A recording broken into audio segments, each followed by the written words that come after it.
Hello friends, welcome to Indian study पर आपका स्वागत है। दोस्तों, आज की इस वीडियो में मैं आप लोगों के लिए जीके का टेस्ट लेकर के आया हूं, जो कि आपके आने वाले एग्जाम यूपीएसआई के लिए बेहद इंपॉर्टेंट है। वीडियो को एंड तक जरूर देखिएगा, क्योंकि लास्ट में मैं आपसे क्वेश्चंस भी पूछूंगा और उसका आंसर आपको कमेंट बॉक्स में बताना होगा। साथ ही साथ इस वीडियो की पीडीएफ डिस्क्रिप्शन में टेलीग्राम चैनल का लिंक दिया हुआ है, वहां से आप प्राप्त कर सकते हैं। पहला क्वेश्चन, यदि आपकी आय पर भारत के साथ साथ ही विदेश में भी कर लगाया जाता है, तो क्या आय दोहरे कराधान के कारण किसी भी प्रकार के राहत का दावा कर सकते हैं आप? जल्दी बताइए। तो आपका जो सही आंसर हो जाएगा वह क्या हो जाएगा सर? Option number B. हाँ, दूसरा ऑप्शन यहां पर आपका बिल्कुल करेक्ट हो जाएगा। सूचना का अधिकार अधिनियम या सूचना का अधिकार भारत के संविधान के किस अनुच्छेद के अंतर्गत आता है? तो सही आंसर हो जाएगा आपका अनुच्छेद 19 के अंतर्गत, दूसरा ऑप्शन करेक्ट। अनुसूचित जाति और अनुसूचित जनजाति अधिनियम के अंतर्गत किसी अपराध के लिए अधिकतम दंड क्या दिया जा सकता है? तो सही आंसर हो जाएगा आपका मृत्युदंड, चौथा ऑप्शन करेक्ट। किस वर्ष मानवाधिकार संरक्षण अधिनियम के अंतर्गत राष्ट्रीय मानवाधिकार आयोग का गठन किया गया? 1993। तीसरा ऑप्शन यहां पर आपका बिल्कुल करेक्ट। जनहित याचिका भारत में किसने प्रारंभ की थी? तो किसने की थी? तो सही आंसर हो जाएगा आपका न्यायमूर्ति पीएन भगवती ने, पहला ऑप्शन करेक्ट।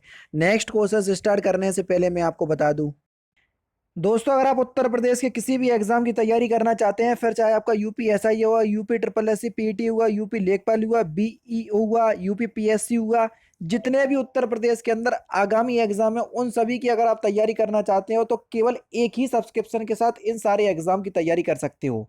क्योंकि आप सभी लोग जानते हैं, अनअकैडमी का जो सबसे अच्छी जो बात है वो यही है, किसी भी कैटेगरी के अंदर आपको सब्सक्रिप्शन परचेज करना है, उस कैटेगरी में जितने भी कोर्स चलाए जा रहे होंगे आप सभी को एक्सेस कर पाओगे। जैसे कि देखो, ये देख लीजिए दोस्तों, आपका लेखपाल का नया बैच आपका 22 अक्टूबर से स्टार्ट हो रहा। इसके लिए आपको अलग से पैसे नहीं देने। जिन बच्चों ने पहले सब्सक्रिप्शन परचेस करके रखा है, तो वो बच्चे भी इस कोर्स में एनरोल कर पाएंगे। और अगर आप सब्सक्रिप्शन अभी परचेस करोगे तो ये सारे कोर्स आपको देखने को मिलेंगे यहाँ पर।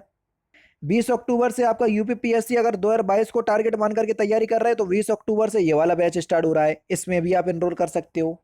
हर कोर्स के लिए आपको अलग से पैसे नहीं देने। एक बार आपने पैसे दे दिए, आपका काम खत्म। आपका काम केवल और केवल स्टडी करने का, पढ़ाई करने का रह गया। बाकी सारे काम आपके अनअकैडमी के हैं।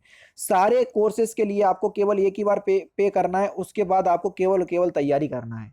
तो इससे अच्छा मौका आपको कहीं और नहीं मिलेगा और ना इन फ्यूचर मिल पाएगा। तो इसलिए मैं आपसे कह रहा हूं कि अगर आप सब्सक्रिप्शन परचेस करने की सोच रहे थे तो अभी परचेस कर लो, डिस्क्रिप्शन में लिंक दिया हुआ है। लेकिन परचेस करने के दौरान रेफरल कोड जो कि डिस्क्रिप्शन में लिखा हुआ है, इंडियन स्टडी अप्लाई कीजिएगा, तो आपको इंस्टेंट 10% का डिस्काउंट भी प्राप्त हो जाएगा। अब देख लेते हैं नेक्स्ट क्वेश्चन।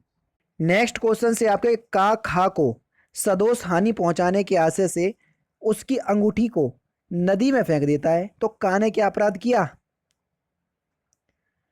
तो का ने जो है वो रिष्टी अपराध किया, चौथा ऑप्शन बिल्कुल करेक्ट। किस न्यायिक मामले में उच्चतम न्यायालय ने फैसले दिया कि कोई सांसद, विधायक या विधान परिषद का सदस्य जो अपराध का दोषी पाया जाता है और जिसे न्यूनतम 2 वर्ष कारावास की सजा दी गई है, वो तत्काल प्रभाव से सदन की सदस्यता खो देगा? तो सही आंसर हो जाएगा आपका लिली थॉमस बनाम भारत सरकार, पहला ही ऑप्शन यहाँ पर आपका बिल्कुल करेक्ट। मोटरयान अधिनियम कब लागू हुआ? तो मोटरयान अधिनियम 1989 में लागू हुआ, 1989 में, दूसरा ऑप्शन करेक्ट। जीडी यानी कि जनरल डायरी और सीडी यानी कि केस डायरी के प्रत्येक पृष्ठ पर किसके कार्यालय की मोहर लगी होती है? तो सही आंसर हो जाएगा सर आपका पुलिस अधीक्षक, चौथा ऑप्शन करेक्ट। दंड प्रक्रिया संहिता की किस धारा में संज्ञेय अपराध को किए जाने से रोकने के लिए गिरफ्तारी का अधिकार पुलिस को प्राप्त है? तो सही आंसर हो जाएगा धारा 151, दूसरा ऑप्शन करेक्ट। भारत के राष्ट्रपति को किस प्रणाली द्वारा एक निर्वाचन मंडल के सदस्यों द्वारा निर्वाचित किया जाता है? तो सही आंसर हो जाएगा एकल संक्रमणीय अनुपातिक अनुपातिक प्रतिनिधित्व प्रणाली, तीसरा ऑप्शन करेक्ट। राज्य के नीति निर्देशक सिद्धांत किस भाग में निहित हैं? तो सही आंसर हो जाएगा भाग 4 में, चौथा ऑप्शन करेक्ट। राज्यसभा का गठन कब किया गया? तो 1952 में राज्यसभा का गठन किया गया, चौथा ऑप्शन करेक्ट। समवर्ती सूची के अंतर्गत निम्नलिखित में से कौन से विषय आते हैं? वन्य पशु एवं पक्षियों की सुरक्षा, ये समवर्ती सूची के अंतर्गत आते हैं, पहला ऑप्शन करेक्ट। नेक्स्ट क्वेश्चन, संविधान के अनुसार निम्नलिखित में से कौन सा लोक सेवकों के संबंध में सत्य है? जो सही है वो आपको बताना है। मुझे कह रहा है कि अनुच्छेद 309 भर्ती और सेवा शर्तों को विनियमित करने के लिए संसद को अधिकार देता है, पहला सही है। अनुच्छेद 311 के अनुसार अखिल भारतीय सेवाओं का कोई भी सदस्य नियुक्त करने वाले अधिकारी के किसी अधीनस्थ अधिकारी द्वारा हटाया या निकाला नहीं जाएगा, ये भी बिल्कुल ठीक है। तीसरा ऑप्शन करेक्ट हो जाएगा, दोनों बिल्कुल सत्य हैं। भारतीय संविधान का कौन सा भाग संविधान की आत्मा कहलाता है? बहुत इंपॉर्टेंट क्वेश्चन। तो सही आंसर हो जाएगा उद्देश्य का, यानी कि प्रस्तावना को, तीसरा ऑप्शन करेक्ट। भारत में निम्नलिखित में से किसके अंतर्गत पंचायती राज प्रणाली की व्यवस्था की गई है? तो सही आंसर हो जाएगा सर आपका राज्य के नीति निदेशक तत्व, चौथा ऑप्शन करेक्ट। भारत के निम्न मुख्य उद्देश्यों में से या मुख्य न्यायाधीशों में से किस एक ने राष्ट्रपति के रूप में कार्य किया था? तो सही आंसर हो जाएगा न्यायमूर्ति एम हिदायतुल्लाह ने, पहला ही ऑप्शन करेक्ट। शपथ और अभिपुष्टि के रूपों का भारत के संविधान की किस अनुसूची में उल्लेख किया गया है? तो शपथ का उल्लेख जो है वो तीसरी अनुसूची में है, ठीक है, दूसरी में वेतन है, तीसरा ऑप्शन करेक्ट।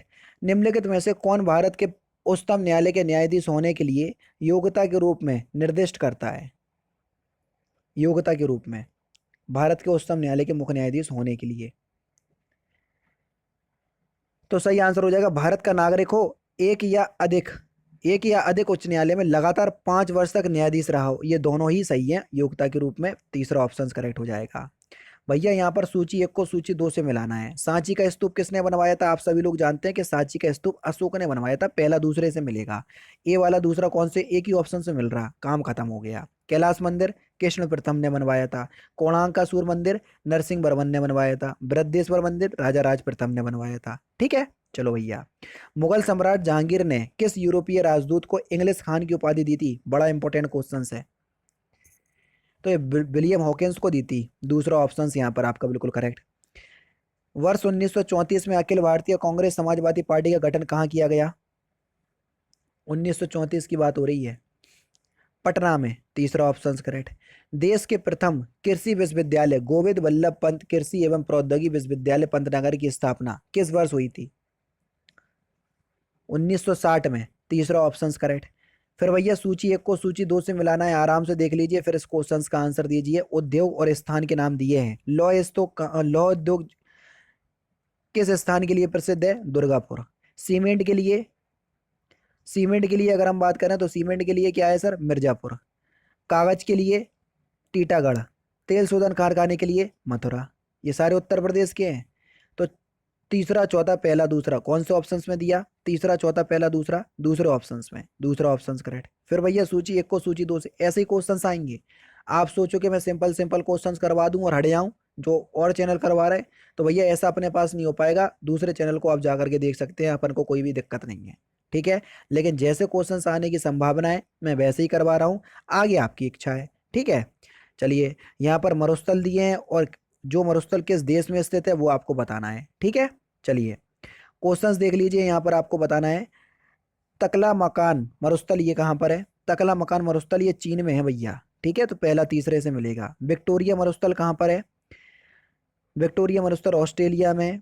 आटाकामा मरुस्थल ये चिली में है। और दस्त ए लुत मरुस्थल ये ईरान में है। तीसरा चौथा दूसरा पहला कौन से ऑप्शंस में दिया? दूसरा ऑप्शन यहाँ पर आपका बिल्कुल करेक्ट होगा। भारत सरकार के बजट के कुल घाटे में किस घाटे का सबसे अधिक योगदान है? राजकोष के घाटे का, पहला ऑप्शन करेक्ट। प्रधानमंत्री आवास योजना शहरी का शुभारंभ कब किया गया? डेट आपके सामने है, तो कब किया गया? तो ये किया गया सर आपका 25 जून 2015 को, पहला ऑप्शन करेक्ट। संपदा कर भारत में पहली बार किस वर्ष में लागू किया गया? संपदा कर 1957 में, दूसरा ऑप्शन करेक्ट। उत्तर प्रदेश कृषि अनुसंधान परिषद स्थित है कहाँ पर? लखनऊ में है सर, तीसरा ऑप्शन करेक्ट। ऑप्टिकल फाइबर में प्रकाश का संचरण निम्नलिखित में से किस घटना के कारण संभव होता है? तो सही आंसर हो जाएगा आपका पूर्ण आंतरिक परावर्तन, दूसरा ऑप्शन बिल्कुल करेक्ट। ठोस कपूर के सीधे वाष्प में बदलने यानी कि बिना द्रवित हुए की प्रक्रिया क्या कहलाती है? तो सही आंसर हो जाएगा ऊर्ध्वपातन, सबलिमेशन जिसको कहते हैं। तीसरा ऑप्शन करेक्ट। केला किस कुल का सदस्य है? केला। तो सही आंसर हो जाएगा सर आपका, केला जो है ये म्यूजेसी कुल का सदस्य है। दूसरा ऑप्शन करेक्ट। क्राउन गाल रोग किस जीवाणु द्वारा होता है? ये एग्रोबैक्टीरियम के द्वारा होता है। दूसरा ऑप्शन बिल्कुल करेक्ट। जून 2021 में भारत के महान एथलीट मिल्खा सिंह का निधन हो गया, उन्हें किस वर्ष पद्मश्री से सम्मानित किया गया? बहुत इंपॉर्टेंट क्वेश्चन। तो सही आंसर हो जाएगा वर्ष 1959 में। दूसरा ऑप्शन करेक्ट। दिसंबर दिसंबर 2020 में युवा मामले एवं खेल मंत्रालय ने हरियाणा में आयोजित होने वाले चौथे खेलो इंडिया यूथ गेम्स में किस खेल को शामिल करने हेतु मंजूरी नहीं प्रदान की? तो सही आंसर हो जाएगा आपका गंजिफा। दूसरा ऑप्शन बिल्कुल करेक्ट। दिसंबर 2020 में केंद्रीय गृह मंत्री अमित शाह ने थोबल बहुउद्देशीय परियोजना का उद्घाटन किया। यह परियोजना किस राज्य में स्थित है? थोबल। तो सही आंसर हो जाएगा मणिपुर। तीसरा ऑप्शन करेक्ट। निम्नलिखित में से किसे पहले दी लेडी बिलिंगडन पार्क के रूप में जाना जाता था? तो सही आंसर हो जाएगा लोधी गार्डन्स को। दूसरा ऑप्शन करेक्ट। और लास्ट क्वेश्चन, निम्नलिखित में से कौन सा पुरस्कार उपन्यास के लिए दिया जाता है? तो इस क्वेश्चन का आंसर आप मुझे कमेंट बॉक्स में बताएंगे। तो दोस्तों ये थे आपके 40 जीके के इंपॉर्टेंट क्वेश्चंस जो कि मैंने आज की इस वीडियो में आपको कंप्लीट करवा दिए। वीडियो अगर आपको अच्छी लगी हो तो प्लीज़ दोस्तों वीडियो को लाइक और शेयर जरूर कर दीजिएगा। तो दोस्तों फिलहाल की वीडियो में तो सिर्फ इतना ही। अगर आपको वीडियो पसंद आए तो प्लीज़ दोस्तों वीडियो को लाइक कीजिए, शेयर कीजिए और साथ ही साथ हमारे चैनल को सब्सक्राइब करना ना भूलें, क्योंकि मैं रोजाना इसी तरह की वीडियोस आप लोगों के लिए लाता रहता हूँ। नमस्कार दोस्तों, जय हिंद, जय भारत।